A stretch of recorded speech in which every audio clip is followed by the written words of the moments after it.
Сәлеметсіңдер ме, оқушылар? Біздің бүгінгі өтетін тақырыбымыз отанға, туған жерге деген сүйіспеншілік. Оқу мақсаты ғаламтор, энциклопедия, газет, журналдар, оқулықтардан алынған деректерді қолдану, авторына сілтеме жасау. Фразеологизм мақал-мәтелдердің эмоционалды мәнін, көркемдік ерекшеліктерін түсініп қолдану. Күтілетін нәтиже ғаламтор, энциклопедия, газет, журналдар, оқулықтардан алынған деректердің авторына сілтеме жасайды. Мәтінде мақал-мәтелдердің мәнін, көркемдік ерекшеліктерін түсініп қолданады. Тыңдалым мәтініне назар аударыңдар. Тақырыбы еліміздегі ең көрікті жерлер. Шығыс Қазақстандағы Қойнау қазынаға толы Тарбағатай тауының бөктері қаншама тарих сырын бүгіп жатыр. Мұнда мыңжылдықтар ізі петроглифтер, ғұн үйсін сақ дәуірінің ескерткіштері бар. Әзірге жергілікті тұрғындар мен әуесқой этнографтар көне жәдігерлерді суретке түсіріп зерттеп жатыр. Ал үржарлықтар маңызды дүниелерді археологтар мен тарихшылар зерттеседі екен дейді. Таскескен бақты тас жолынан 5 шақырымда жатқан мына алқапта көргенді таңғалдыратын дүние көп. Көпшіліктің көз жауын алатын мына алып тасты жұрт тасбақа тау атап кеткен. Бұл енді біреу қолмен қашап, әсемдеп жасаған тас емес. Бұл табиғат өзі тудырған, табиғи тас жаратылысы. Алла тағаланың өзі жаратып қойған сияқты. Өзі бағдарлап қараған кісіге бір тасбақа жоғары өрлеп барады, бір тасбақа төмен қарай құлдилап келе жатыр. Асықтың табаны бүркіт, шөккен түйе дейсіз бе? Тіпті ежелдегі динозаврларға ұқсас тастар жетерлік. Тасбақа тауының маңайындағы сай-сала кезең-кезеңді аралайтын болсаңыз, бұл жерде 100-ден астам түрлі мүсінді кезіктіруге болады. Тіпті көне дәуірлерге тиесілі мынадай таңбалы тастар да бар. Бұлайша айтқан кезде ашық аспан астындағы музей деуге толық негіз бар. Петроглифтер немесе таңбалы тастарды тарихшылар бірнеше кезеңге бөледі. Егер жан-жануарлар бейнесі көп болса, ол жоғарғы палеолит дәуіріне, яғни 20 мың жыл бұрынғы алғашқы қауым ескерткішіне жатқызылады екен. Бұл жердегі тастарда негізінен бұғы, марал, тау ешкі суреттері көп. Шоқаннан кейін біздің осы Тарбағатай өңірінің мынандай географиялық картасы түспеген.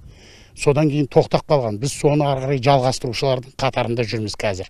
Бір шамамына Тарбағатайдың оңтүстік жағын, солтүстік жағын, теріскей, күнгей жағын түгел біз суретке түсіріп, о жердің барлығын зерттеп, енді келешекте ол кітап болып шығуға тиіс деп ойлаймын. Осыдан бірнеше жыл бұрын тасжол құрылысы кезінде осы маңнан Үржар ханшайымының сүйегі табылды. Оны зерттеушілер біздің заманымызға дейінгі 4-3 ғасырларға, яғни ерте темір заманының соңына тиесілі екенін айтқан. Ащыөзек жотасындағы Найманқала қорғанын Шоқан Уәлиханов Құлжаға сапары кезінде картаға түсіріп, терең зерттеу жасаған тарихтан белгілі. Тарбағатай өлкесі зерттей түссең талай құпиясын ашатыны анық. Болат Көкенайұлы, Анатолий Тернов, Берік Жобалайұлы, қорытынды жаңалықтар, Шығыс Қазақстан облысы Үржар ауданынан. Тыңдалым мәтінін тыңдадық балалар. Енді 56-шы бетте бірінші тапсырма оқылым мәтініне назар аударыңдар. Оқылым мәтіні бойынша мәтінді мұқият оқыңдар, мазмұны бойынша сұрақтар құрастырыңдар. Бірінші тапсырманы оқимыз. Осы оқылым мәтіні бойынша мазмұнына байланысты 3 сұрақ құрастырамыз. Тапсырма. Тыңдалым және оқылым тапсырмалары арасында қандай ұқсастықты байқадыңдар? Жаңа тыңдалым мәтінін тыңдадық және оқылым мәтінін оқыдық. Осы екеуінің арасында қандай ұқсастықтар байқадыңдар?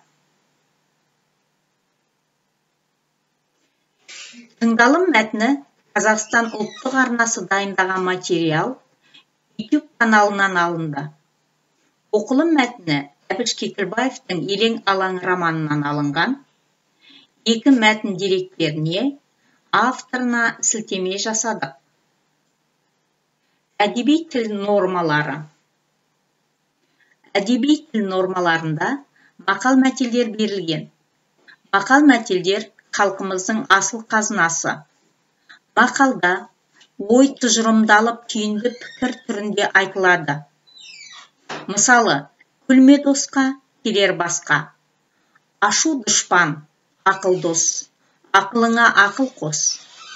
Жігітті досына қарап таны. Жақсыдан үйрен, жаманнан жирен. Мәтелге келетін болсақ, мәтелде ой пікір мақалдағыдай ашық түрде емес, жанамалап, ишара түрінде айтылады. Мысалы, айдағаның бес ешкі, ысқырығың жер жарады. Баяғы жартас, бір жартас. Сөзіңді біреу сөйлесе, аузың қышып қарама. Ит ашуын тырнадан алады. Міне, біз мақал мен мәтелдің айырмашылықтарын білдік. 57-ші бетте 3-ші тапсырма. Мақал мен мәтелді бөліп топтастырыңдар. Яғни, бізде 8 мақал мен мәтел берілген. Осы 8 мақал мәтелді 2 бағанға бөліп, бір жағына мақалдар, екінші жағына мәтелдерді топтастырып жазамыз. Мынарада үлгі берілген мақал, екінші жағына мәтел. Мысалы, кісі елінде сұлтан болғанша, өз еліңде ұлтан бол. Мақал. Себебі ой тұжырымдалып, түйінді пікір түрінде айтылған. Екінші баған мәтелде бақа батпағына, балық көліне. Ой пікір ашық түрде емес, жанамалап, ишара түрінде айтылған. Сондықтан мәтел. Міне тапсырманы осы үлгі бойынша орындап шығасыңдар. Кері байланыстың тапсырмасы 57-ші беттегі 6-шы тапсырма. Мақал мәтелді қатыстырып, мақал мәтелдердің мәнін, көркемдік ерекшелігін түсініп қолданып, туған жерге тағзым тақырыбында алдымен жоспар құрып, жоспар бойынша мәтін құраңдар. Кері байланыстың тапсырмасын орындағаннан кейін, күнделік кезекте электронды почтаға балалар жүктеулерін керек. Сабақ аяқталды балалар, сау саламатта болыңдар.